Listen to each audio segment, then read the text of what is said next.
अस्सलाम वालेकुम नाज़रीन, सिचुएशन सेंटर में मां आहियां शहज़ाद शाह जिलानी। नाज़रीन, असांजी जेका स्पेशल ट्रांसमिशन आहे उन जो असां हिकु दफ़ो वरी आगाज़ कयो आहे ऐं जेके बि डेवलपमेंट्स आहिनि उन खां असां तव्हांखे जेको आहे अपडेट कंदा था अचूं। नाज़रीन, हींअर सिचुएशन सेंटर में असांखे जिन महिमान जॉइन कयो आहे उन जो असां तव्हांखे तारुफ़ करायूं। असां सां गॾु आहिनि सेनेटर सईद गनी साहब, जेके पाकिस्तान पीपल्स पार्टी जा सीनियर अॻवान बि आहिनि ऐं सेनेटर आहिनि ऐं सॼी जेका सूरत हाल आहे उन खे ॾिसनि था ऐं मीडिया सेल जेको आहे उनखे बि ॾिसनि था।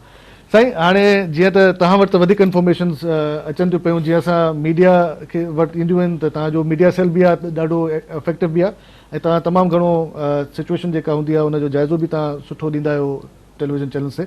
हींअर जेका सूरत हाल आहे जेका सॼी मार्च वारी, असां हिनखे मुसलसल पंहिंजी स्पेशल ट्रांसमिशन में डिस्कस कंदा आहियूं, पर हिन वक़्तु अॼु जी जेका डेवलपमेंट आहे थोरो मां उतां चाहींदुसि त ॻाल्हि असां पंहिंजो आगाज़ कयूं त हीउ जेको लाहौर वारो जेको इहो हुयो गुलू भट्ट वारो, अॼु मार्केट में वरी हिकिड़ी ॿी प्रोडक्ट अची वई आहे पोमी भट्ट जे नाले सां। त हाणे इहो बटन जो ऐं हिननि जो बेटा छा इहो नवाज़ लीग अञा ताईं कुझु मतिलबु हुनखे छा सुधरी कोन्हे या एक्सपीरियंस खां पोइ बि जेको आहे इहे साॻियूं शयूं रिपीट थियूं थियनि? न, हिकिड़ी शइ त असांखे नज़र आई जॾहिं PTI अनाउंस कयो त असां लॉन्ग मार्च कंदासीं 14 अगस्त ते, ऐं इहो महीनो खनि अॻु में अनाउंस थियो रमज़ान जे महीने में, जॾहिं हिननि भावलपुर में ग़ालिबन जलसो कयो, उते इमरान ख़ान अनाउंस कयो। त उन वक़्त खां वठी लॻो इहो पिए त PMLN पाण खे अंडर प्रेशर पई महसूसु करे। हालांकि हुअण ई न घुरिजे, जिते बि जमहूरियतूं हूंदियूं आहिनि, जिते बि डेमोक्रेटिक सिस्टम तव्हां हलनि था दुनिया में, त इहे प्रोटेस्ट थींदा रहंदा आहिनि ऐं माण्हू उन्हनि खे इन हवाले सां कोन ॾिसंदा आहिनि त जेकॾहिं का मार्च थियो, को जलसो थियो, को धरणो थियो त का हुकूमत हली वेंदी।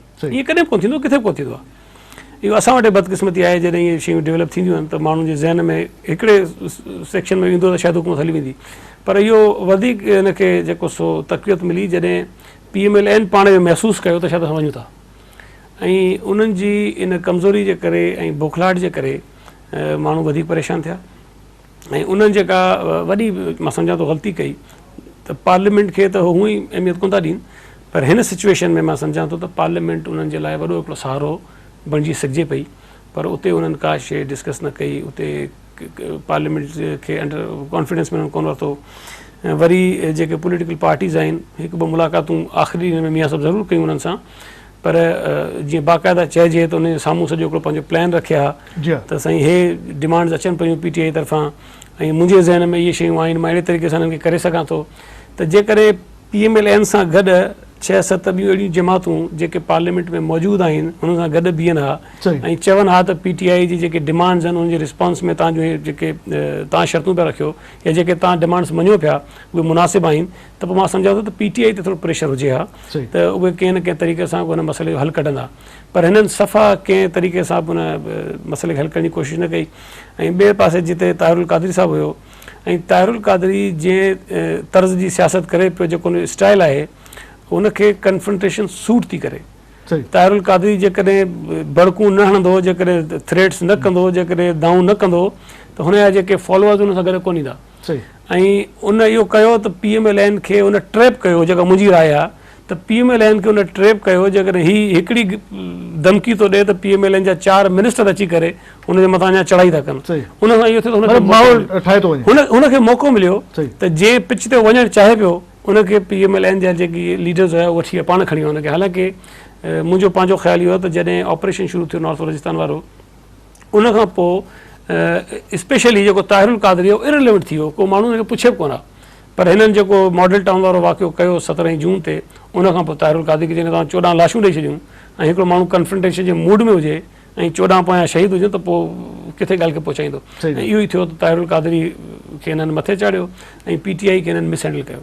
त ईअं अहिड़े तरीक़े सां सिचुएशन डेवलप थी। आख़िर में ॾिसो न त प्राइम मिनिस्टर 2 ॾींहं अॻु में वेही करे तकरीर करे ऐं अहिड़ी हिकिड़ी ॻाल्हि कई जेका मां सम्झां थो वॾो मेजर स्टेप हो जेको हुननि खयो, पर इहा ॻाल्हि अॻु में बि करे सघे पिया ऐं इहा ॻाल्हि ॿियनि जेके पार्लियामेंटरी पार्टियूं हुयूं उन्हनि सां गॾु उन्हनि खे कॉन्फिडेंस में वठी जेकॾहिं करे हा त वधीक मज़बूती हुजे। हाणे हिकिड़ी ॻाल्हि इहा आहे त पाकिस्तान पीपल्स पार्टी जो जेको किरदारु असां ॾिठो आहे थ्रू आउट जेके क्राइसिस हलनि पिया, त तव्हां जमहूरियत बचाइण जे हवाले सां तमामु पंहिंजो पॉज़िटिव किरदारु अदा कयो आहे, पर तव्हां जूं जेके तजवीज़ूं आहिनि उन्हनि खे भला नवाज़ लीग या प्राइम मिनिस्टर उनखे सीरियसली छो नथो वठे पियो? साईं, हाणे इहो त उनजो फ़ैसिलो न त केतिरो सीरियसली वठे थो या नथो वठे। पर मां सम्झां थो त पीपल्स पार्टीअ खे हिकिड़ो त PTI वारनि इहा कोशिशि कई त असांखे बाक़ाइदा दुर ठाहिनि, माना उन्हनि इहो हिकिड़ो माण्हुनि जे ज़हन में ॻाल्हि विझण जी कोशिशि कई त जीअं 2 रस्ता आहिनि, माना पीपल्स पार्टी हेॾां वञे हेॾां वञे। सही साईं अहिड़ी ॻाल्हि त कोन्हे न, मतिलबु पीपल्स पार्टी हिकिड़ी इंडिपेंडेंट आज़ादु मेच्योर पॉलिटिकल पार्टी आहे। जेकॾहिं हिकिड़ो बाह में थो गिरे, हिकिड़ो खूह में थो गिरे, त पीपल्स पार्टी को मजबूर त कोन्हे जो हिकिड़े जे पोयां ई लॻे। असां पंहिंजो इंडिपेंडेंट ओपिनियन रखियो, जिते असां सम्झो पिए त PTI जा जेके अहिड़ा राइट्स आहिनि जेके कॉन्स्टिट्यूशन में गारंटीड आहिनि, जलसो करे सघनि था, धरणो ॾेई सघनि था, मार्च करे सघनि था, असां चयो त उन्हनि खे इजाज़त हुअणु घुरिजे। ऐं जिते हुननि अहिड़ियूं डिमांड्स कयूं जेके अनकॉन्स्टिट्यूशनल हुयूं, असां चयो त न हे कॉन्स्टिट्यूशन लाइन हे ग़लति था ॻाल्हि कनि, त असां जिते इमरान ख़ान खे सपोर्ट कई उते इमरान ख़ान खे असां क्रिटिसाइज़ बि कयो। ऐं अहिड़े साॻे तरीक़े सां PMLN जो जेको असां सम्झूं था त 5 साल हुन जो जेको टेन्योर आहे उहो पूरो थियणु घुरिजे ऐं उनखे अनकॉन्स्टिट्यूशनल तरीक़े सां न हटाइणु घुरिजे। इन ॻाल्हि में असां हुन सां गॾु बीठासीं, पर जिते हुननि PTI जे मथां ज़्यादती कई, हुननि जे माण्हुनि खे अरेस्ट कयो, हुननि जा रस्ता बंदि कया, माण्हू मारिया, त असां गवर्नमेंट खे क्रिटिसाइज़ कयो त तव्हां ग़लति था कयो। त असां इहो महसूसु कयो त जंहिंजा जेके राइट्स आहिनि असां उन्हनि सां उन राइट्स ते गॾु बीहूं, जिते जेको माण्हू पंहिंजी लिमिट्स खां ॿाहिरि थो निकिरे असां हुनखे क्रिटिसाइज़ कयूं। त पीपल्स पार्टी इलाही क्लियर हिकिड़ो मौक़िफ़ रखियो हुन मौक़े ते। ही जेके ॻाल्हियूं तमामु घणियूं असां करे चुका आहियूं, रिपीटली थोरो असां कुझु ॿियनि मौज़ूअनि ते अचूं था पिया, जीअं रिपीटेशन न थिए, अवाम बि थोरो जेको -1 वारो फॉर्मूलो आहे उन में अगरि का अहिड़ी डिमांड साम्हूं फाइनल फ़ैसिलो अगरि उन ते ई थियणो आहे त -1 मतिलबु नवाज़ शरीफ़। मार्केट में इहे बि ॻाल्हियूं हलनि थियूं त चौधरी निसार साहिब जे हवाले सां त साईं प्राइम मिनिस्टरशिप लाइ उन्हनि जो जेको किरदारु गुज़िरियल ॾींहंनि में रहियो आहे, ख़ामोशी वारो, फ़ौज सां वेझो नेगोसिएशन में कल्ह विया, इजाज़तनामो बि ॾेई छॾियो बीइंग इंटीरियर मिनिस्टर। पंजाब में ॿियो मूड आहे, हुननि जो तज़ाद आहे थोरो पॉलिसियुनि में। पीपल्स पार्टी इन डिमांड खे कीअं ॾिसंदी? तव्हांखे यादि हूंदो त जॾहिं पीपल्स पार्टी जी हुकूमत हुई उन वक़्तु बि इहो -1 फॉर्मूलो हिकिड़ो मार्केट में हिकिड़ी रूमर्स हुई सही, त शायदि का अहिड़ी ॻाल्हि हले पई त आसिफ अली ज़रदारी खे तव्हां हिकिड़े पासे कयो ऐं पोइ तव्हां अॻिते हलो। सही। ऐं जेकॾहिं उनखां पोइ हिते वञो, जॾहिं मोहतरमा हयात हुई तॾहिं बि इहो -1 वारो फॉर्मूलो हुयो त मोहतरमा खे तव्हां माइनस कयो ऐं पीपल्स पार्टी जेका असांखे क़ाबिल क़बूल आहे उन वक़्त जी एस्टेब्लिशमेंट खे पीपल्स पार्टी क़ाबिल क़बूल हुई -बेनज़ीर भुट्टो साहिबा। ऐं तव्हांखे यादि हूंदो 2002 में जॾहिं मखदूम साहिब खे हुननि चयो त तव्हां प्राइम मिनिस्टर बि कयूं था तव्हांखे, ऐं पर मोहतरमा अञा ॿाहिरि रही हिते रसे लाइ न अचे पाकिस्तान में, ऐं पीपल्स पार्टी इन शइ खे रद्द कयो हमेशह। असां सम्झूं था त नवाज़ शरीफ़ सां असांजा इख़्तिलाफ़ थी सघनि था, हुनजी गवर्नेंस ते क्वेश्चन्स थी सघनि था, हुनजी पॉलिसी सां इख़्तिलाफ़ थी सघे थो, पर कंहिं माण्हूअ खे अहिड़े नमूने सां सियासत खां ॿाहिरि कढणु इहा हिकिड़ी ग़लति ॻाल्हि आहे ऐं इहा ग़ैर अख़लाक़ी बि आहे बेसिकली। ऐं इहो डिसीशन PMLN खे पाण वठणु घुरिजे त जेकॾहिं उहे सम्झनि था त नवाज़ शरीफ़ साहिबु सुठो प्राइम मिनिस्टर न आहे त पोइ कंहिं ॿिए खे प्राइम मिनिस्टर भले कनि, इहो हुननि जो पंहिंजो फ़ैसिलो आहे। पर असांखे पीपल्स पार्टी उन में साथ ॾींदी न, असां नथा सम्झूं त जॾहिं असां पंहिंजे वक़्त में हिन शइ खे एक्सेप्ट न कयो त हाणे कंहिं ॿिए जे मथां जेकॾहिं इहा ॻाल्हि अचणी को हुन मथां मतिलबु फोर्स थो करे त असां उनखे बि सपोर्ट न कंदासीं। पर मां हिन लाइटर वे हिकिड़ी तव्हांखे ॻाल्हि कयां, जेकॾहिं अलाह न करे जेकॾहिं चौधरी निसार प्राइम मिनिस्टर थियो त नवाज़ शरीफ़ खां वधीक भयानक हूंदो। इन जी भला तव्हां छो या हुन सां जेको ईगो प्रॉब्लम कोन्हे, छा कॉम्पिटेंट कोन्हे सही कॉम्पिटेंस सां गॾु गॾु हींअर त बैकड्रॉप जेके आहिनि उहे मुज़ाकरात सॼा मामला त ठाहे त उहो ई थो हले हिन महिल नवाज़ शरीफ़ साहिब त नथो। हुन सां जेको ईगो जो प्रॉब्लम आहे न उहो मां सम्झां थो त हिते ख़तरनाक हद ताईं आहे। नवाज़ शरीफ़ साहिब खां वधीक आहे नवाज़ शरीफ़ शइ कुझु बि कोन्हे हिन मुक़ाबले में। माना चौधरी निसार खे जेकॾहिं पंहिंजा PMLN जा जेके माण्हू आहिनि उहे जेकॾहिं राज़ी करणु वञनि, उनखे 3-3 महीना लॻी वञनि ऐं राज़ी न करे सघनि उनखे, त माना हू ॿिए कंहिंखां कीअं राज़ी थींदो पोइ। ऐं हिकिड़ो माण्हू जेको सिटिंग इंटीरियर मिनिस्टर आहे पाकिस्तान जहिड़े मुल्क जो, जंहिंमें दहशतगर्दी हले पई, जंहिंमें हिकिड़ो ऑपरेशन हले पियो, जिते एक्स्ट्रा ऑर्डिनरी एक्टिव तव्हांखे इंटीरियर मिनिस्टर खपे, जेकॾहिं कंहिं ॻाल्हि ते पंहिंजी लीडरशिप खां नाराज़ थो थिए त माना घर तो वेही रहे, साईं तूं रिज़ाइन करे वञ, घटि में घटि तूं अगरि पंहिंजी लीडरशिप सां नाराज़ त नाराज़गी पाई जाए, पर कमु त कर न इंटीरियर मिनिस्टर, माना नाराज़ थी वेही थो रहे। इहे जेके प्रॉब्लम जे अंदरि आई त मां सम्झां थो त इहो ॾाढो ॾुखियो कमु थींदो। अच्छा साईं, हिकिड़ी शइ असां इहा ॾिठी आहे त जेके मुखालिफ़ धुर जा अॻवान आहिनि क़ौमी असेंबली में, साईं ख़ुर्शीद शाह साहिब, उहे उन्हनि हिकिड़ो बयानु ॾिनो आहे जेको उन्हनि चयो त भई उहो सुप्रीम कोर्ट जेका इंटरवेन करे हिननि क्राइसिस में, जॾहिं त माज़ी में ॾिठो वञे त पीपल्स पार्टी इहा पॉलिसी न रही आहे, सदाईं हुन क्रिटिसाइज़ कयो आहे सुप्रीम कोर्ट खे त भई तव्हां विच में छो था पोइ इहे पॉलिटिकल डायलॉग्स जे थ्रू हल थींदा, पार्लियामेंट जे थ्रू मसइला हल थींदा, सू मोटोस न वठो। त हाणे इहो पीपल्स पार्टी हिकिड़ो इहो शिफ्ट वरितो आहे पॉलिसी में, त उन इहा त ॾाढी अजीब ॻाल्हि नथी थिए। जमहूरी पार्टी आहे एॾी वॾी? मूंखे एग्ज़ैक्टली ख़बर न आहे त ख़ुशी शाह साहिबु छा चयो आहे ऐं इन करे मां एग्ज़ैक्टली उन्हनि जी स्टेटमेंट ते नथो ॻाल्हाए सघां। थोरी देरि पहिरियों ई असांखे पर कल्ह जॾहिं लाहौर हाई कोर्ट हिकिड़ी जजमेंट ॾिनी त जेके PTI जूं डिमांड्स आहिनि अनकॉन्स्टिट्यूशनल आहिनि त असां उनखे क्रिटिसाइज़ कयो आहे। त इहो फ़ैसिलो करण जो इख़्तियार कंहिं अदालत खे कोन्हे त पॉलिटिकल पार्टी कहिड़ी डिमांड्स थी करे। इहो हर पॉलिटिकल पार्टी जो राइट आहे त जेके डिमांड्स उनखे सम्झ में अचनि से करे, पर उन डिमांड्स खे मञण ऐं न मञणु आइन ऐं कानून जे दायरे में रही करे इहो हुकूमत ऐं जेके जमातूं उनजो कमु आहे त केतिरो उनखे माण्हू मञी सघे थो केतिरो सम्झे। जेकॾहिं इमरान ख़ान चवे थो त टेक्नोक्रेट जेका असां गवर्नमेंट हुजे त अनकॉन्स्टिट्यूशनल ॻाल्हि हुई, सभिनी हुनखे क्रिटिसाइज़ कयो, ॿिए ॾींहुं हुन बैकआउट कयो हुन ॻाल्हि सां, चवंदा मुंहिंजो मक़सदु हीअ कोन हो, हीअ त चयो, हा हुन ॻाल्हि खे माना इनकार करे वियो न। त इहो ईअं थींदो आहे जेकॾहिं पॉलिटिकल पार्टी का ग़लति डिमांड कंदी त उहो पाण ई अंडर प्रेशर अचे थी, ॿियूं फोर्सिस हुनखे जेको सो एॾो ख़राबु कनि थियूं जो उनखां पोयां हटी थो वञे। त अहिड़े नमूने सां मां सम्झां थो त अदालतुनि जो किरदारु इन्हनि पॉलिटिकल इशूज़ में न हुअणु घुरिजे।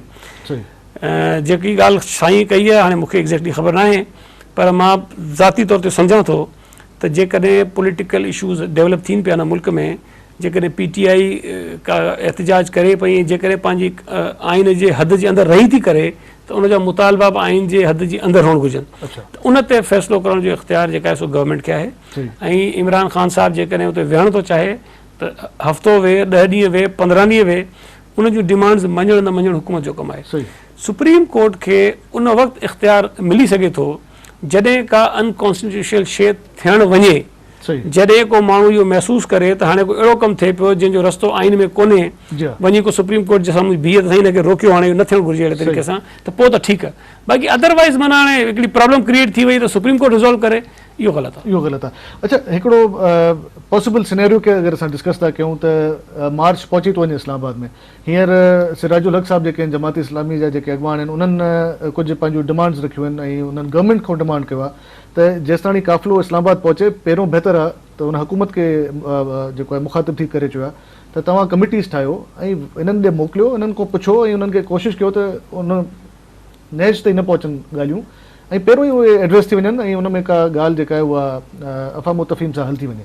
हाणे उनखे कीअं वठे थी नवाज़ लीग, उहो त नवाज़ लीग ई ॿुधाए सघे थी, पर मुंहिंजो चवण जो मक़सदु इहो आहे त हाणे लॻे इहो थो त ॻाल्हियूं जेके आहिनि हथ मां ॿाहिरि शायदि निकिरी चुकियूं आहिनि, ऐं अगरि को अहिड़ी क्राइसिस वारी सूरत कैपिटल में थी पए त ऐं का तजवीज़ अचे थी इमरान ख़ान साहिब जी या ताहिरुल क़ादरी साहिब जे हवाले सां नथो चवां, हिकिड़ी जेका आहे राय अचे थी त हिकिड़ी नेशनल कंसेंसस गवर्नमेंट थियणु घुरिजे, त इन में पीपल्स पार्टी शामिलु थींदी या हिनजी हिमायत कंदी? ॾिसो न, नेशनल कंसेंसस जेका गवर्नमेंट तव्हां चओ था उहा ईअं कॉन्स्टिट्यूशन में आहे कोन्हे का ॻाल्हि। उनजो हिकिड़ो रस्तो आहे त पहिरियों त नवाज़ शरीफ़ साहिबु जेको प्राइम मिनिस्टर आहे हींअर, उहो पाण या त रिज़ाइन करे या वरी असेंबली जेका आहे डिज़ोल्व करे। इहे ॿई इख़्तियार वज़ीर आज़म साहिब वटि आहिनि। इहो ॿियो को टियों माण्हू कोन थो करे सघे। जेकॾहिं उहो रिज़ाइन नथो करे, जेकॾहिं असेंबली डिज़ोल्व नथो करे, त ॿी का गवर्नमेंट ठही कोन थी सघे कंहिं ॿिए रस्ते सां। त पीपल्स पार्टी कंहिं अहिड़े प्रपोज़ल खे जेको आइन जी हदुनि खां ॿाहिरि आहे, उनखे कॾहिं सपोर्ट न कंदी। नेशनल गवर्नमेंट जेका ठही सघे थी, ठीकु आहे, नवाज़ शरीफ़ साहिबु इहो चए त भई जेका कैबिनेट आहे उहा हाणे मां जेके पार्टियूं पार्लियामेंट में वेठियूं आहिनि उन्हनि सभिनी जी रिप्रेज़ेंटेशन में हूंदी, असां गॾिजी करे ठाहियूं था ऐं हिकिड़ो टाइम फ्रेम था रखूं त केतिरे वक़्त में असांखे छा टारगेट्स अचीव करणा आहिनि। हिकिड़ी पॉसिबिलिटी आहे, पर उहा विदिन दी कॉन्स्टिट्यूशन आहे। पर जेकॾहिं कॉन्स्टिट्यूशन खां ॿाहिरि का शइ हूंदी, पीपल्स पार्टी उन ॻाल्हि खे कॾहिं को एक्सेप्ट कोन कंदी। ऐं जेका तव्हां सिराजुल हक़ साहिब वारी ॻाल्हि ॿुधाई, मां सम्झां थो त उन्हनि जो किरदारु इलाही पॉज़िटिव रहियो आहे हिन सॼे। हिकिड़ी ॻाल्हि आहे त जमात इस्लामी जेको आहे उन तमामु ईअं पियो लॻे ॼण त हिन महिल सभिनि खां मेन पार्टी जेका आहे पार्लियामेंट जे अंदरि उहा जमात इस्लामी आहे। इहो न आहे त पीपल्स पार्टी पंहिंजो किरदारु अदा न कयो आहे, इवन मुतहिदा क़ौमी मूवमेंट बि जेको आहे पंहिंजो किरदारु अदा कयो आहे, उहो काफ़ी हद ताईं पॉज़िटिव। पर जमात इस्लामी हिकिड़ो अनएक्सपेक्टेडली जेको एॾो पॉज़िटिव, उनजो रीज़न मां तव्हांखे ॿुधायां। रीज़न इहो आहे त जमात इस्लामी कोalition पार्टनर आहे PTI जी सूबे KP में, ऐं साॻे तरीक़े सां जेके उन्हनि जा 3 ग़ालिबन MNAs आहिनि त उहे PTI सां गॾु ई उते नेशनल असेंबली में वेहंदा आहिनि। सही। त हा, इन करे उन्हनि सां थोरी अंडरस्टैंडिंग हुननि जी कंपेरेटिवली ज़ाहिर वधीक हूंदी। ऐं जेकॾहिं जमात इस्लामी PTI खां हटे थी त शायदि उन्हनि खे गवर्नमेंट में प्रॉब्लम थी KP में, इन करे उहो थोरा वधीक कंफर्टेबल फील था कनि जॾहिं जमात इस्लामी सां ॻाल्हाईंदा। पर जिते हुकूमत जी ज़िम्मेदारी आहे त हालात खे उन हद ताईं न वञणु ॾींहुं जिते शयूं ख़राब थी वञनि त उते गॾोगॾु PTI जी ज़िम्मेदारी आहे सही एज़ ए पॉलिटिकल पार्टी, हिकिड़ी वॾी पॉलिटिकल पार्टी आहे, बिल्कुलु ठीकु। उन्हनि जी बि रिस्पॉन्सिबिलिटी आहे त ठीकु आहे त प्रोटेस्ट बि कनि, डिमांड्स बि कनि, पर शयूं हथ खां ॿाहिरि न वञणु ॾे, सही। इहा उन्हनि जी ज़िम्मेदारी आहे। त जिते एहतिजाज थिए पियो ऐं हुकूमत कोशिशि करे पई हुनखे रिज़ॉल्व करे त उते जीअं पीपल्स पार्टी किरदारु अदा पई करे, जमात इस्लामी किरदारु अदा पई करे, MQM किरदारु अदा पई करे, साॻे वक़्त में PTI जी ज़िम्मेदारी आहे त उहा कोशिशि करे त इहे शयूं ॻाल्हियुनि सां रिज़ॉल्व थी वञनि त हालात एतिरा ख़राब न थियनि जो कंहिंखे को रस्तो ई न मिले। जेकॾहिं ख़ुदा न करे काई सिचुएशन डेवलप थी त मां तव्हांखे हाणे ॿुधायां थो त सभिनी खां वॾो जेको लूज़र हूंदो उहो इमरान ख़ान हूंदो। अच्छा, इहो तव्हां मतिलबु इहो प्रिडिक्शन ॾियो था पिया त इमरान ख़ान लूज़र हूंदो। इन जो हिकिड़ो कंटिन्यूटी में सवाल तव्हां पुछां थो त तव्हांजी नज़र में मतिलबु as a party Pakistan Peoples Party जे अगरि असां तराज़ू में तोरियूं इनकलाब ऐं लॉन्ग मार्च खे त तव्हां वधीक आज़ादी मार्च, इनकलाब मार्च, जी हा जी इन जे विच में अगरि असां कयूं त तव्हां कंहिंखे वधीक सम्झो था त जाइज़ जेको आहे कंहिं हद ताईं ॿिन्हिनि मां केरु आहे? न, ताहिरुल क़ादरी साहब जो त का जस्टिफिकेशन कोन्हे। अच्छा, जेकॾहिं हुकूमत इमरान ख़ान साहब खे हफ़्तो 10 ॾींहं 15 ॾींहं अॻु में प्रॉपरली हैंडल करे वञे हा, शयुनि खे रिज़ॉल्व करे छॾे हा त ताहिरुल क़ादरी जे बारे में हवा निकिरी वञे, माना हुनजी का शइ का ॻाल्हि हुई कोन। इन करे जो जेके ताहिरुल क़ादरी साहब डिमांड्स करे थो सही। उहे मुमकिन ई कोन्हनि जो with in the limits of the constitution तव्हां हुनखे इम्प्लीमेंट करे सघो। कॉन्स्टिट्यूशनल फ्रेमवर्क में उहो नथी पॉसिबल ई कोन्हे, हिकिड़ी ॻाल्हि बि कोन्हे न। जेकॾहिं उहो चवे थो त मां क़ीमतूं अधु करे छॾींदुसि, अलाए हीअं करे छॾींदुसि, हूअं करे छॾींदुसि, बाबा तुंहिंजो हीउ मंशूर आहे, इहो मंशूर खणी इलेक्शन में अच, माण्हुनि खे ॿुधाए तव्हांखे मां इहे सहूलियतूं ॾींदुसि, अट्रेक्टिव तव्हां ई न साईं, माण्हू तव्हांखे वोट कंदा, तव्हां चेंज कयो अची निज़ाम खे। सही। पर अचां डंडे जे तौर ते अची कीअं अची कंदो, अलाए सियासतदान खे क़तल करे छॾींदो, अलाए छा कंदो, कीअं न कंदो, त उन शइ खे त मां नथो सम्झां त का अहमियत ॾियण जी ज़रूरत आहे। लॉजिकल का हुन में हो न का आहे बि कोन्हे न। justification। इमरान ख़ान में त ॾिसो न, मेजर डिफरेंस इहा आहे त Imran Khan is part of the system, parliament में आहे, सिस्टम हिसो न साईं। थर्ड लार्जेस्ट पार्टी आहे, हिकिड़े सूबे में हुकूमत अथसि, आहे। पार्लियामेंट में वेठल आहे, हिकिड़ी बिल्कुलु। रजिस्टर्ड पॉलिटिकल पार्टी अथसि, जंहिंजे प्लेटफॉर्म तां सॼियूं ॻाल्हियूं करे पियो, सही। त इलाही फ़र्क़ु आहे इमरान ख़ान में ताहिरुल क़ादरी। अच्छा, जे अगरि इहो हल्का जेके खोलण वारी ॻाल्हि हुई ऐं इन ते ई सॼो ज़िद हुयो, जिते हिकिड़ी प्राइम मिनिस्टर अनाउंस बि कयो त भई इन ते 3 रुकनी सुप्रीम कोर्ट जे पारां जेको आहे जांच कराई वञे, 3 महीननि जी फाइंडिंग्स हुयूं, उन हवाले सां अगरि मिसाल जे तौर ते इहे शइ हलो हुन ते अची बि वञूं था ऐं हल्का खुलनि था ऐं वाक़ई हुन में तहरीक इंसाफ़ जी ॻाल्हि सही थी निकिरे त पोइ त तव्हां माइनॉरिटी में न थी वेंदो ऐं हो तव्हां को वधीक सीटनि में चवंदा डिफरेंस में ख़ाली 3-4 सीटूं आहे। इहे कोन्हे, हिकिड़ी शइ ज़हन में रखो, ऐं जेका असांखे ख़बर आहे त Imran Khan mid term election जो प्लान हाणे था न, हीअ 7-8-9 महीना पहिरीं ज़हन में हुनजो हुयो त मिड टर्म इलेक्शन थियणा आहिनि, ऐं जॾहिं उहो चवनि था त लाहौर ऐं सियालकोट जा जेके 4 हल्का आहिनि उन्हनि खे खोलियो, त इहो असांखे ख़बर हुई त जेकॾहिं वोट्स खुलंदा ऐं डेफिनेटली उन में इहो ईंदो त भई 20,000 वोट, 25,000 वोट, 40,000 वोट वेरीफाई कोन थिया, जाली कोन्हनि, वेरीफाई नथा थी सघनि। जॾहिं अचे त वेरीफाई नथा थी सघनि, हे चवंदा त 4 कंस्टिट्यूंसियूं खोलो, 4 में साॻी पोज़ीशन आहे, तव्हां हाणे ॿिया बि खोलियो, त जॾहिं ॿिया बि खुलंदा या न खुलंदा, उहो चवंदा आहिनि मतिलबु इहो आहे त सॼा इलेक्शन जेके आहिनि ग़लति थियनि, ऐं वेरिफिकेशन न थियण जो मक़सदु इहो कोन्हे त वोट जाली हुजे, ऐं उते नाकामी आहे इलेक्शन कमीशन जी, जेका हुननि मैग्नेटिक इंक यूज़ कोन कई, इन करे जेको सभु कुझु थियो। सेनेटर सईद गनी साहब, वॾी महिरबानी तव्हां असां सां सिचुएशन सेंटर में तव्हां असां सां शामिलु थियो ऐं कुझु पंहिंजी पार्टी जी हवाले सां पॉलिसी बि बयानु कई। ब्रेक खां पोइ असां हिकिड़े ॿिए गेस्ट सां गॾु जेको आहे हिकु दफ़ो ॿीहर हाज़िर थींदासीं, तेसि ताईं असां ब्रेक वठूं था, वापसि अचूं।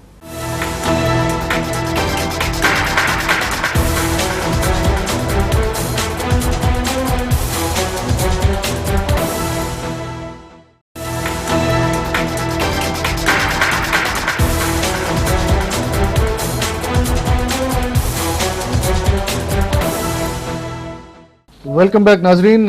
वञण खां पहिरियों असां सां गॾु सिचुएशन सेंटर में हुया सईद गनी साहब, जेके सेनेटर आहिनि पाकिस्तान पीपल्स पार्टी जा। हाणे असांखे जिन गेस्ट जॉइन कयो आहे उन्हनि जो तारुफ़ करायूं। असां सां गॾु आहिनि निहाल हाशमी साहब, जेके जनरल सेक्रेटरी आहिनि पाकिस्तान मुस्लिम लीग नवाज सिंध जा। वेलकम कहते हैं हम आपको, और सिचुएशन सेंटर में आपसे गपशप भी करेंगे, कुछ अपने नाजरीन को जो है बताएंगे कि क्या सूरत हाल चल रही है। हाशमी साहब, एक बात ये बताइए कि जो लॉन्ग मार्च और इनकलाब के हवाले से जो काफ़िला अपनी मंजिल की तरफ गामजन है, दोनों तरफ से क्लेम ये आ रहे थे कि पुरअमन होगा। हुकूमत ने कहा, कल चौधरी निसार साहब ने कहा कि जी हम कोई किसी किस्म का हम जो है वो हमें एतराज़ नहीं है, अगर पुरअमन करते हैं, गारंटी देते हैं तो आ जाएं। तो क्या बात है कि लाहौर छोड़ते ही गुजरांवाला डिवीज़न में ये आए हैं और उनके ऊपर जो है वो पत्थरों की, जूतों की बरसात, और वो इतना ज़्यादा जारहाना अंदाज में उन्होंने मतलब क्या ये आप देखते हैं ये कोई अच्छा कल्चर तो नहीं? बिस्मिल्लाहिर्रहमानिर्रहीम। मैं सबसे पहले तो उस चीज़ को कंडेम करता हूँ। किसी पर भी कोई तशद्दुद नहीं होना चाहिए। हमारी यहाँ कल्चर है मैक्सिमम अंडे और टमाटर तक की, बट वो भी नहीं होना चाहिए। जब एक एग्रीमेंट है और किसी को अपना रूट है तो करना चाहिए। साथ ही साथ मैं समझता हूँ कि हमारी कौमी सियासत को और उसके जो कायदीन हैं उनको बड़ी समझदारी का मुजाहरा करना चाहिए कि उनकी कोई भी प्रोवोकेटिंग खिताब से, तकरीर से लोगों में इश्तियाल ना फैले। जी हाँ। चूँकि प्राइम मिनिस्टर जो हैं he is a fatherly figure, और जो ज़बान ये दोनों मार्च के शुरका ने उनके हवाले से की, तो मुझे जो महसूस हुआ कि गालिबन गुजरांवाला के अवाम ने उसको रिएक्ट किया और उसको और भी बेहतर तरीके से हैंडल किया जा सकता था। और जब अवाम ने रिएक्ट किया है तो उसमें सरपसंद अनाशिर ज़रूर आ जाते हैं जो इस तरह के मौक़े का फ़ायदा उठाते हैं। मगर मैं ये समझता हूँ कि कोई भी मुस्लिम लीग का ओहदेदार, ज़िम्मेदार, मेंबर पार्लियामेंट कोई वहाँ पे नहीं था, और ना ही कोई जी शऊर आदमी इस तरह की वायलेंट को पसंद करता। अगर मुझसे पूछे, अगर मेरे शहर से गुजरता तो मैं तो उनके ऊपर गुलाब की पत्तियाँ फेंकता। आप एक पॉलिटिकल प्रोसेस में जा रहे हैं, बाकी आपकी किस्मत, हमारी जो मेहमान नवाजी हम करेंगे। मगर शायद उधर से भी हुआ ये था, जो मेरे इल्म में आया है कि एक बच्चे को इनकी किसी गाड़ी से चोट लग गया, गिर गया, ये ठेलने का एक बहाना हो गया, इश्तियाल में आ गया। फिर उन्होंने भी मुक्के दिखाए, उन्होंने कहा कि तुम्हारे नवाज शरीफ को हम हटाने जा रहे हैं। अवाम ने कहा कि हम देखते हैं, तुम्हें हम जाने नहीं देते। मगर ये चीज़ें सिविलाइज माशरे में नहीं होना चाहिए। और दोनों फरीक को, जो अवाम है उनको भी देखिए, हमारे CM साहब ने कहा है कि तमाम दफातर बंद रखें, मुस्लिम लीग के जो कारकुन हैं उन्हें सड़कों से हट जाएं। प्रीडोमिनेंटली सबके इल्म में है कि ये जो GT रोड है ये हमारा ही रोड है, ये लोगों को पता है, सारे MNA MP हमारी बड़ी स्ट्रॉन्ग होल्ड है। हम खुद ये बात का करते हैं कोशिश के लोगों को हम पानी पिलाएं, हम फूल फेंकें, मगर ये भी मुमकिनात है कि इनकी अपनी कोई शाखसाना हो, कोई ऐसे इशू बनाना चाहिए। ओवरऑल आप कंडेम करते हैं कि इस तरह के जो देखें अगर कहीं से अगर चलें पहल हो भी जाती है तो कम से कम बर्दाश्त का मुजाहरा करना चाहिए। क्यों?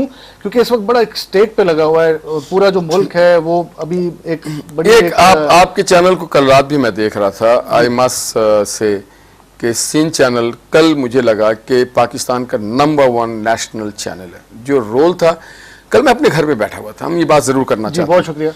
मेरे भाई, मेरी फैमिली ने कहा कि कोई और चैनल ना चलाएं, आप सिर्फ सिंध चैनल चलाएं। मैंने क्यों? कहले इसने ज़ियारत भी दिखाया, इन्होंने 21 तोपों की सलामी भी दी, इसने मस्जिदों में फातिहा, इन्होंने बच्चों का परेड दिखाया, इन्होंने गाड़ियों की रेस दिखाई, जो छोटे छोटे शहरों में लोगों ने अपडेट किया, फिर इराक के बारे में और इस लॉन्ग मार्च को भी किया। उन्होंने कहा, तो मैंने कहा इनकी रेटिंग, इन्होंने कहा ये रेटिंग का परवाह नहीं करते हैं, ये नेशनल इश्यूज का परवाह। बहुत शुक्रिया आपका निहाल हाशमी साहब। मुझे ये बताइएगा कि अब जैसे जो आज जो डेवलपमेंट्स हो रही हैं, मैं उम्मीद करता हूं कि पंजाब की जो आपकी क़यादत है वो भी आपकी तरह सोचे कि थोड़ा सा सब्र और तहम्मुल के हवाले से। मार्केट में पहले आए थे गुलू भट्ट साहब, अब आए हैं पोमी भट्ट साहब। ये क्या चक्कर है? ये मतलब इससे पहले भी हमने देखा कि वो एक इतनी कंट्रोवर्शियल एक फिगर के तौर पे सामने आ गए। आज फिर एक नई प्रोडक्ट जो है वो मुस्लिम लीग न्यूज़ ने जो है इंट्रोड्यूस कराई है मार्केट में। क्या है? एक दो चैनल ऐसा है जो इसी कामों पे लगा हुआ है। आपको पता है कि आप समझ रहे हैं प्रोपेगेंडा है, हकीकत नहीं प्रोपेगेंडा है। आप 18-20 हज़ार आदमी को इतनी फौकियत दे रहे हैं कि मुल्क की सारी नेशनल इश्यूज खत्म हो गए। सिंध के देहातों की देखिए, मुझे तलत हुसैन बहुत अच्छे लगते हैं जब वो कहते हैं कि हमारी जो नेशनल लैंग्वेज की नेशनल चैनल्स हैं वो असल रूट कॉज को कवर नहीं करती। मसलन उन्होंने सिंध में एक 10 रोज़ का दौरा किया, उन्होंने कहा सैलाब के बाद की तबाहकारियाँ क्यों हुई, यहाँ के आम किसान, आम हारी, आम मजदूर पे क्या बीतती, छोटे छोटे इवेंट्स क्या होती हैं, कारोबारी में क्या प्रॉब्लम हो जाता है, आम लोगों को किस तरह से ट्रीटमेंट दिया जाता है, सरकारी दफा। तो हमारी नेशनल जो न्यूज़, मैं बड़ा एहतराम है, चंद एक ऐसे लोग हैं जो रेटिंग में, देखिए रेटिंग के चक्कर में आपकी रेटिंग तो बढ़ जाएगी। पाकिस्तान के 18 करोड़ लोगों को आप इस तरह आप में मत डालें, ये अच्छी चीज़ नहीं है। मैं समझता हूँ अच्छी जायज रिपोर्टिंग करें जितना जो उसमें डिजर्व हमारे करता है। चैनल ने भी मैं आपको बताऊं, काफी जो है वो बर वक्त जो है उसमें काफी आगे रहे और काफी रिपोर्टिंग भी की। बहुत अच्छी रिपोर्टिंग लेकिन- आपकी हो रही है। मैं आपको बताऊं, शहबाज जी। साहब ने आईजी साहब को और वजीर सेक्रेटरी दाखिला को और सारे डीपीओस को कहा है कि आप इमरान खान साहब और ताहिरुल कादरी के पास जाएं और उनसे पर्सनली मिलकर उनकी सिक्योरिटी को इंश्योर करें। सही। अच्छा, अब बात करते हैं हम जो लाहौर देखिए, हमारी तो नशरियात बहुत दिनों से चल रही है, मुसलसल हम बात मुख्तलिफ उस पर मौज़ूआत पे करें, लेकिन जो आज की जो सूरत हाल है उसमें हमने ये भी देखा, आपसे पहले हमारे पास पीपल्स पार्टी के सईद गनी साहब भी बैठे हुए थे, तो उन्होंने काफ़ी चीज़ें उन्होंने इशारा दिया। एक तो वो जमहूरियत के हक़ में है पीपल्स पार्टी जो है, लेकिन बहुत सारी तजवीज़ें आ रही हैं। अभी सिराजुल हक साहब ने भी एक प्रेस कॉन्फ्रेंस एड्रेस की जिसमें उन्होंने कुछ निकात रखे हैं और गवर्नमेंट के ऊपर उन्होंने रखा है कि जी देखें, आप कमिटीज़ बनाएं और आप इससे पहले कि काफ़िला इस्लामाबाद पहुँचे, आप अपनी कमेटी के ज़रिए, बातचीत के ज़रिए उनको रास्ते में ही कोई हल निकाल लें तो बेहतर होगा। और ये सवाल मैंने पहले भी पूछा, दीगर से आपसे भी पूछ रहा हूँ कि -1 का जो फार्मूला अभी बात जिसकी सामने आ रही है और चौधरी निसार साहब के हवाले से, तो इस हवाले से जो है वो अभी हम सवाल को कंटिन्यू करेंगे। हमें ज्वाइन किया है पाकिस्तान तहरीक इंसाफ के जो सोशल जो मीडिया है उनके हेड हैं अंसारी साहब। जी अस्सलाम वालेकुम अंसारी साहब। जी वालेकुम अस्सलाम। जी अंसारी साहब, हमारे सिचुएशन सेंटर में खुश आमदेद, आपने हमारे साथ शिरकत की है। हमारे साथ जो है वो निहाल हाशमी साहब भी हैं। थोड़ा सा हम आपसे बात करेंगे, आप हमारे साथ लाइन पे भी रहिएगा। अगर हम ब्रेक में जाएं तो हम फिर कंटिन्यू करेंगे, लेकिन अभी आपसे एक सवाल है। सवाल ये है कि आप इस वक्त जो करंट आपकी जो पोजीशन है आपके काफिले की, लॉन्ग मार्च की या इनकलाब मार्च की, वो कहाँ पर है अभी? आप एग्जैक्टली किधर हैं? देखिए, जो हमारा काफिला है इस वक्त लाला मूसा क्रॉस कर चुका है। अच्छा। ठीक है? और बाकायदा अपने जोश व खरोश के साथ और एक बड़ी टीम के साथ इस्लामाबाद बखैर आफियत इंशाल्लाह पहुंचने वाला है। और इस्लामाबाद पहुंच के हम जो हमारा प्लान है उसको इंशाल्लाह शेयर करेंगे कि आगे किस तरह से चीज करना है।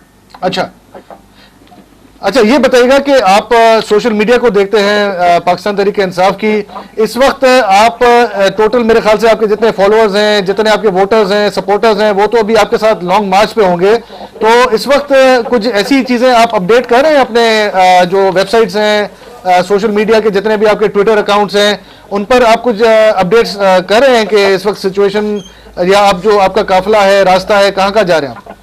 मैं आपको ब्रीफ करते चलूं। सोशल मीडिया की एक टीम जो कि काफिले के साथ चल रही है, एक टीम काफिले से आगे है और एक टीम काफिले से पहले इस्लामाबाद में मौजूद है। अच्छा अंसारी साहब, आप काइंडली हमारे साथ लाइन पर रहेंगे, हम जल्दी से एक ब्रेक लेके वापस आते हैं। ओके जी नाज़रीन, वठूंगा कोई ब्रेक है, वापस जाऊंगा।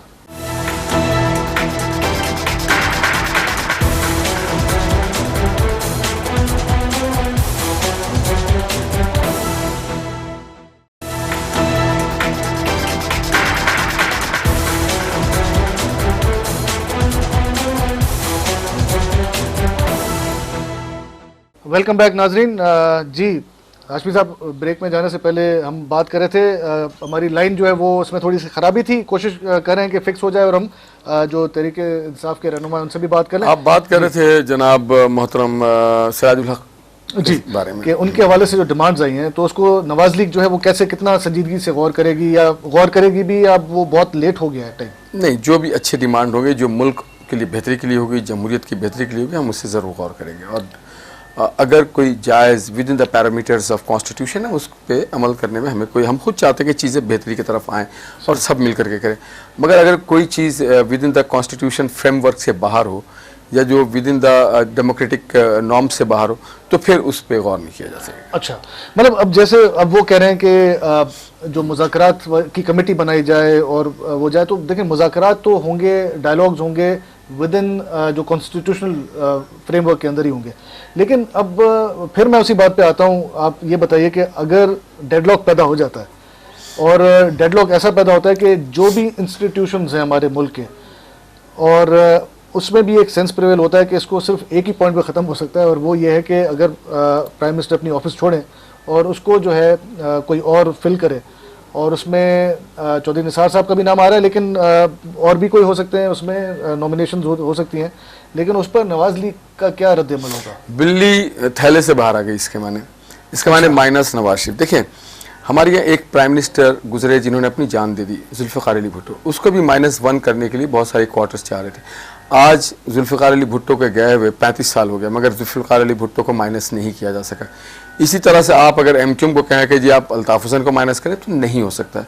PMLN में आप मियाँ नवाज शरीफ को माइनस कर दें तो शहबाज शरीफ साहब की भी एक्सेप्टेबिलिटी नहीं है। तो चौधरी निसार तो बड़ी दूर की बात है। जो लोग ये बात सोच रहे हैं वो अहमकों की जन्नत में रहते हैं। और जो लोग कहते हैं कि 20, हम तो लोग गिन रहे हैं कि खान साहब ने कहा था 10 लाख लोग आएंगे, या 50,000 नहीं पूरे हो रहे हैं, हमने तो गाड़ी फिगर सब ले लिया। तो क्या ये दौर है 1900, 1800 और 1700 का कि कोई हलाकू आएगा 50,000 आदमी लेके शहर को कब्जा कर लेगा, कल कोई और उठ के आ जाएगा वो कहेगा हमने हुकूमत को नहीं चलने देना? ऐसे नहीं चलता है। जो लोग पसे पर्दा खेल खेल रहे हैं उनको पता है कि फिर कौन, आज अदालतें बड़ी आज़ाद हैं। आप जैसे बड़े होशियार और समझदार वाइब्रेंट मीडिया बैठी है, ये 18 करोड़ लोगों का, फिर हमें ये बात समझने में मीडिया के हवाले से वो फिर सोशल मीडिया का एंगल भी हम थोड़ा सा ले लेते हैं। वो लाइन पे हमारे साथ दोबारा शामिल हो गए। जी अस्सलाम वालेकुम अंसारी साहब। वालेकुम अस्सलाम जनाब। जी थोड़ा सा माजरत, वो लाइन में कुछ खराबी थी। अभी जब हम ब्रेक में जाने से पहले आपसे बात हो रही थी कि आप जो है वो आपने बताया था कि कोई टीम्स हैं जो कि मुसलसल आगे और पीछे उसको कवर किए हुए हैं। जी बिल्कुल, मैं आपको अपडेट करता हूँ। एक टीम काफिले के साथ इस वक्त चल रही है, एक टीम काफिले से आगे है जिसको मैं लीड कर रहा हूँ, और तीसरी टीम हमारी पहले से ही इस्लामाबाद में मौजूद है जो कि ग्राउंड पे लाइव सिचुएशन को कवर कर रही है पिछले कई दिनों से। अच्छा। और एक और हमारी टीम है जो कि पाकिस्तान से बाहर बैठी है जिसको हम बैकएंड टीम का नाम दिया हुआ है हमने, जो हमारी ग्राउंड सिचुएशन को लेकर बाकी हमारे फॉलोअर्स तक इन्फॉर्मेशन की रसाई करवा रहे हैं। राइट। अच्छा अंसारी साहब ये बताइए कि आप पहले तो कल तक ये बात थी कि 2 दिन भी लग सकते हैं इस्लामाबाद पहुंचने में और 3 दिन भी लग सकते हैं। आज की जो सूरत हाल है जिसमें शेख रशीद साहब ने कहा है कि रात तक आप इस्लामाबाद पहुंच सकते हैं, इसके क्या इम्कानात हैं? देखें, मैं बड़ी एक वाज़ेह बात करता चलूं कि आज चंद घंटे पहले जो गुजरावाला में नून लीग के गुल्लू भट्टो ने जो हमला किया है, और उनके नाम भी तमाम मीडिया के सामने मौजूद हैं, इस तरह की कार्रवाई के बाद अब मेरे ख्याल से ये मुनासिब नहीं कि हम ये कह सकें कि नून लीग किसी भी किस्म के पॉलिटिकल सॉल्यूशन की तरफ मूव कर रही है। इनका सिर्फ और सिर्फ काम है एडमिनिस्ट्रेटिवली और टेरराइज करके चीजों को सॉल्व करना। टेररिज्म की पॉलिसी हम इनके एक्सेप्ट नहीं करेंगे, इसीलिए हमने अपने काफिलों को सबको कह दिया है कि इस्लामाबाद पहुंचे। अब हम अपना लाए अमल अगला आज रात को इंशाल्लाह बताएंगे। अच्छा, अब हमारे साथ निहाल हाशमी साहब भी बैठे हुए हैं। आज हमने इनसे भी बात किया है, इन्होंने एक बड़ा अच्छा जेस्चर दिया है। इन्होंने कंडेम किया है जो आज जो ये कारकुनों के बीच में तसादुम हुआ है, जूते फेंके गए, औरतों का ख्याल नहीं किया गया, और ये सारा एक इन्होंने बहरहाल एक बड़े दिल का मुजाहरा भी किया है, इन्होंने इसको कंडेम भी किया है। आप क्या समझते हैं कि अभी आगे का जो आपका सफ़र है उसको आप समझते हैं कि उसमें फिर दोबारा कुछ ऐसे आप एक्सपेक्ट कर सकते हैं इंसिडेंट्स, और अगर कर सकते हैं तो आपकी अपनी तैयारी क्या है? देखिए जी, एक बात बड़ी वाज़ेह है कि पीटीआई के आज दिन तक जितने भी जलसे हुए हैं, जितनी भी लॉन्ग मार्चेस हुई हैं, इनमें से कोई ऐसा इवेंट नहीं है जिसको आप पीसफुल न कहें। तमाम इवेंट्स पीसफुल रहे हैं, नंबर 1। नंबर 2 ये कि हर इवेंट होने के बाद आप माफी मांग के और सॉरी पॉलिसी करके तो पीछे नहीं हट सकते। ठीक है, आपको ग्रीवेंसेस हैं, हमें भी ग्रीवेंसेस हैं, आपको अगर कोई इश्यूज हैं आप उस पर बात कर सकते हैं, लेकिन इस तरह से नहीं होता कि हर दूसरे दिन आप एक नया इशू खड़ा करें। मिनाजुल कुरान के साथ आपने जो है वो लाहौर में जिस तरह का इंसिडेंट किया, आपने माजरत मांगी कि ऐसा कुछ नहीं होगा। उसके बाद आपने जब देखा कि पुलिस के हाथों नहीं, आज पुलिस की वैन के ऊपर खड़े होकर, मेरे पास तस्वीरें मौजूद हैं, पुलिस की वैन के ऊपर खड़े होकर नून लीग के कारकुनों ने हमारे चेयरमैन के काफिले और चेयरमैन का जो कारवान है उसके पथराव किया है, और बाहर अतराफ में खड़े लोगों ने हवाई फायरिंग की है। अच्छा, आप समझते हैं कि हम सिर्फ उनकी सॉरी पॉलिसी लेते हुए चलेंगे? इसीलिए जो भी हमारा अगला लाएअमल है, हमारे चेयरमैन साहब ने हमें कहा है कि इंशाल्लाह आज रात तक वो हमें यहाँ पर बताएंगे। मैं ये फिर वाज़ेह कह रहा हूँ, कैटेगोरिकली कह रहा हूँ, ये चेयरमैन साहब हमें वाज़ेह तौर पे आज तमाम अवाम के साथ, अपनी पाकिस्तानी अवाम के साथ, डेमोक्रेटिक अवाम के साथ ये शेयर करेंगे। अच्छा, एक आखिरी सवाल और साथ में एक आपको वजाहत भी दे दें। निहाल हाशमी साहब कह रहे हैं कि जी ये नून लीग के नहीं थे और ये अवाम थी जो कि आपको शायद वो नापसंद करती हो, तो उन्होंने एक्सपेक्टेड है, उन्होंने किया हो। लेकिन मैं एक क्विक इंटरप्शन करना चाहता हूँ माजरत के साथ जी। मैं एक चैलेंज करता हूँ, मेरे पास तस्वीर मौजूद है, अगर वो तस्वीर ये प्रूव कर देती है कि नून लीग के हैं तो निहाल हाशमी साहब सियासत छोड़ देंगे। अच्छा, इसका जवाब हम निहाल हाशमी साहब से भी थोड़ी देर में लेते हैं। लास्ट एक क्वेश्चन ये बताइए कि अभी जब आप आगे बढ़ते जाएंगे आपका काफिला जो है वो अभी आपने बताया कि लाला मूसा पहुंच चुका है। जी हाँ। अच्छा, उसके बाद आप जब आगे बढ़ रहे हैं तो आपको सिक्योरिटी दी गई है जो पंजाब गवर्नमेंट ने मियां शहबाज शरीफ साहब ने हिदायत दी है आईजी को कि आपको सिक्योरिटी दी जाए, आपको नजर आ रही है कोई सिक्योरिटी आपके साथ, पुलिस वाले या कोई भी फोर्सेस? सिक्योरिटी पूरे राह में कहीं पे नजर नहीं आ रही, यहाँ तक कि रोड ब्लॉक है। हमें तो ये खदशा है कि पता नहीं किसी के नाम पे किसी और ने कोई इंतजार फैलाना शुरू कर दिया तो उसके जिम्मेदार हम नहीं है। हमने लाहौर में भी 12 घंटे की जो पीसफुल तरीन रैली की थी वो आप लोगों के सामने है। हाईवे पे इस वक्त मैं टीम को आगे से लीड कर रहा हूँ और मैंने खुद देखा है, मैं खुद पता नहीं किन किन तरीकों से मैं पहुंचा हूँ। There is no security at all, I haven't seen it myself. Okay, thank you very much Ansari साहब, आपने सिचुएशन सेंटर में हमारे साथ बात की, बहुत शुक्रिया आपका। जी, वो तो कह रहे हैं जी हमारे पास तो सबूत हैं और आप कह रहे हैं नहीं जी अवाम है और वो नून लीग के नहीं है। क्या किसी के माथे पे लिखा हुआ था नून लीग? क्या नून लीग का कोई ऐसा लीडर था? देखिए विजुअल्स में तो मैंने आपको है। फिर बात कहा कि जो जबान इस्तेमाल करते हैं इमरान साहब और जो जबान नवाज शरीफ साहब करते हैं, आप मुझे प्रोग्राम में बुलाए हुए जिलानी साहब, आपके वालिद साहब और आपके ताया साहब और आपके बड़े भाई को मैं जबान से बुरी ज़बान इस्तेमाल करूँ तो आप मुश्तिल हो जाएंगे, आप यहाँ से मुझे भगा देंगे। जो ज़बान इस्तेमाल किया है इमरान खान साहब ने, उसके बाद पाकिस्तान का मुंतखब वज़ीर आज़म है, करोड़ों वोट लेके आया, तो लोग उससे प्यार करते हैं, लोग मुश्तिल होते हैं, इनको इस्तेनाब करना चाहिए। इसको हम कंटिन्यू करते हैं, ब्रेक का वक्त हो गया, ब्रेक लेके वापस आते हैं। नाज़रीन को ब्रेक वठूंगा, वापस आजूंगा।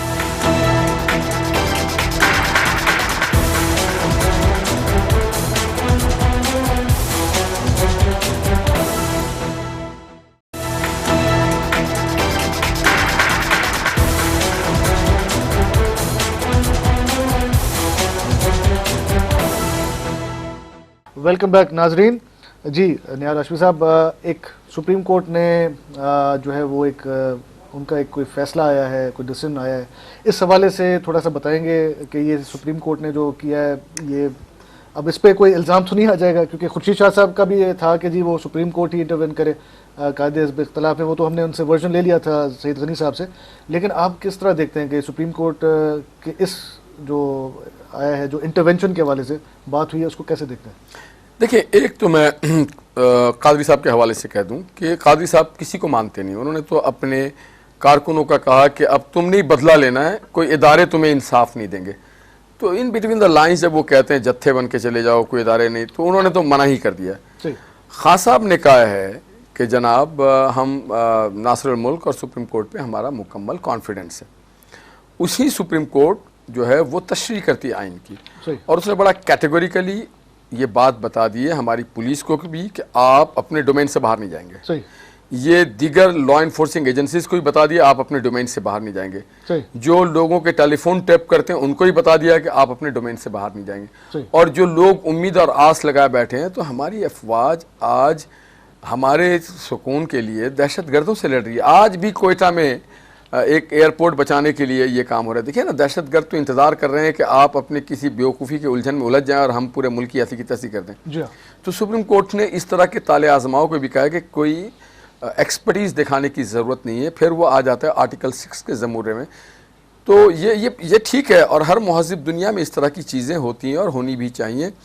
मैं ये समझता हूँ कि ये दो टोक वाज़े हमारे इदारे जाग रहे हैं। अगर आपके तवस्सुस से हमारी गलतियाँ कोताहियाँ आप हमें दिखा रहे हैं कि जनाब अब चलें हम मान लेते हैं कि नून लीग के कुछ नौजवान कारकुनों से कोताही हो गई हो, गलती हो गई हो, तो हमें भी आप बता रहे हैं और आप दूसरों को भी बता रहे हैं। इसी तरह सुप्रीम कोर्ट भी बता रहा है कि हम जाग रहे हैं, हम देख रहे हैं, हम वॉच कर रहे हैं।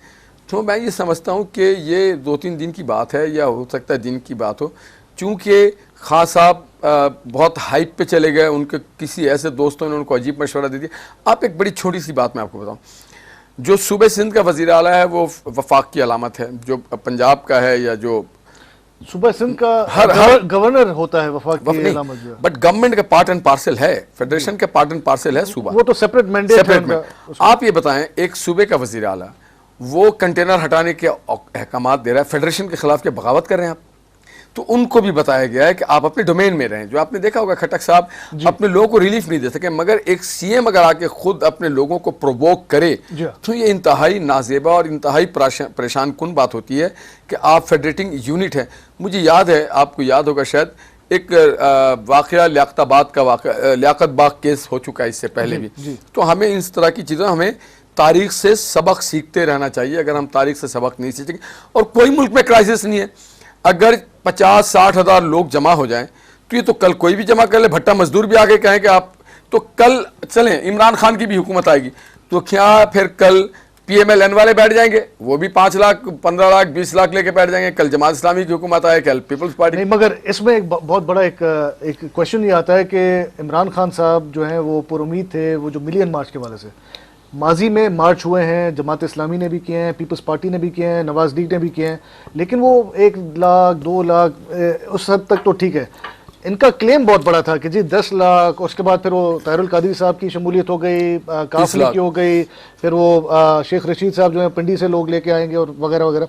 उस हिसाब से अगर आप देखें तो आप समझते हैं कि आपके पास इतना अभी स्ट्रीट पावर है, वोट के हवाले से है, इसमें कोई शक नहीं है कि आपने वोट लिया। स्ट्रीट पावर इतना ज़्यादा है कि वापसी होना मुश्किल हो जाएगा। सिर्फ हम इशारा कर दें GT रोड से कोई वापस नहीं जाएगा। तो जब जनरल मुशर्रफ साहब जब थे पावर में, तो उनके अगेंस्ट तो आप लोग कभी इतने बड़े लेवल पे, मैसिव लेवल पे तो कभी आप कामयाब नहीं हुए। आपने देखें, हमने किया है कुछ जनरल मुशर्रफ के दौर में एक ही काम किया उन्होंने, सिर्फ कि PML को तबाह और बर्बाद कर दिया जाए। नवाज शरीफ को उन्होंने इलेक्शन लड़ने नहीं दिया, बहुत सारी बाइंडिंग और पाबंदी। और ये जो लोग आज जमा हुए हैं, जो अमन की बात, करप्शन के खिलाफ बात करते हैं, नेपोटिज्म के खिलाफ बात करें, ये तो शोजात साहब कौन है, ये शेख रशीद अहमद कौन है, ये ताहिरुल कादरी कौन है, ये सब मुशर्रफ के साथ रेफरेंडम में थे, उसके साथ हुकूमत में थे। आज औरतों की बात करें तो क्या लाल मस्जिद की बच्चियां औरतें नहीं थी?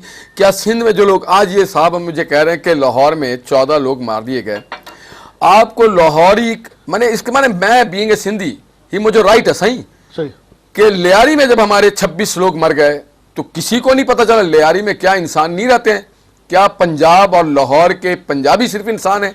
तो ये जो आईना हमारे तजिया निगारों ने और मीडिया ने और लोगों ने लगाए, तो आप इससे वफाक को कमज़ोर करते हैं।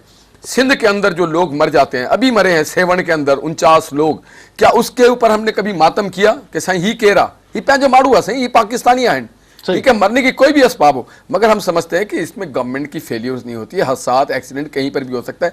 ये 14 इस तरह से लगता है कि ये कोई सुपर ह्यूमन बीइंग है लाहौर के लोग, और हम लोग कोई इन्फीरियर लोग हैं।